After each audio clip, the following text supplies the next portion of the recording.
Speaker 1. I think that even up until just a few years ago, we could never have imagined how our behaviour would change with regards to using mobiles and tablets. I know that I would find it incredibly difficult to live without my mobile. I'm constantly looking at my phone to see if I've got any new messages or updates, and checking my apps to see what's new. I wouldn't say that I post my life online, not like some people I know, but I do like to keep up with what people are up to, friends, family, and even other people I know but maybe haven't seen for years, like old school friends, and check out photos of what they look like now. Speaker 2. In a way, I think it's quite funny that we're always worrying about teenagers and young people becoming obsessed with online communication. But if you ask me, we need to worry just as much about adults. At the office where I work, even when we have a break, nobody talks to each other unless they absolutely have to, which is a sorry state of affairs to say the least. Everyone's too busy checking their social networks and sending messages to have time to communicate face to face. People spend their lunchtime glued to their screens or barely glance up from their phones. Even during meetings, people can't resist subtly checking their phone. And what really irritates me is when you're trying to talk to someone and they're more interested in looking at their phone than paying attention to what you're saying, even though you're right in front of them. Phubbing, I think it's called.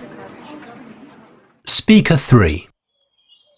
I was listening to this discussion on the radio the other day, talking about online communication, and they were talking about FOMO, or what was it? Fear of missing out, which apparently is a kind of modern-day psychological syndrome which we're affected by because of our obsession with online communication.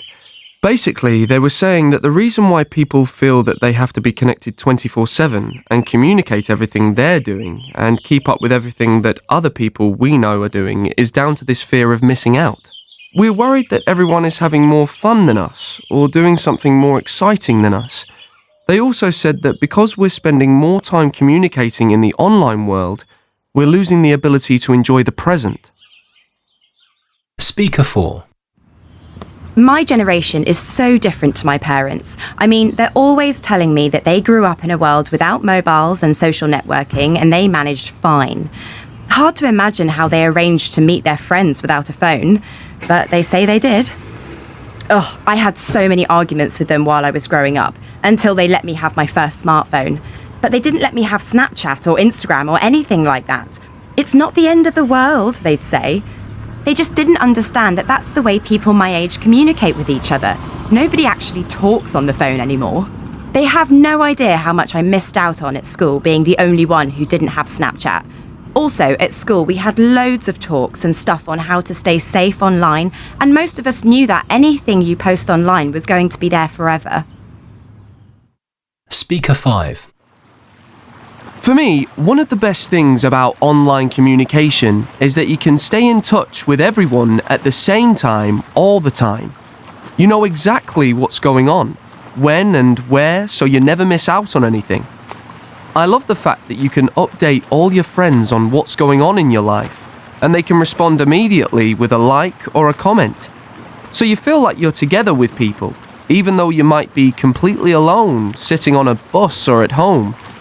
I share loads of photos, but I only post up my best edited shots.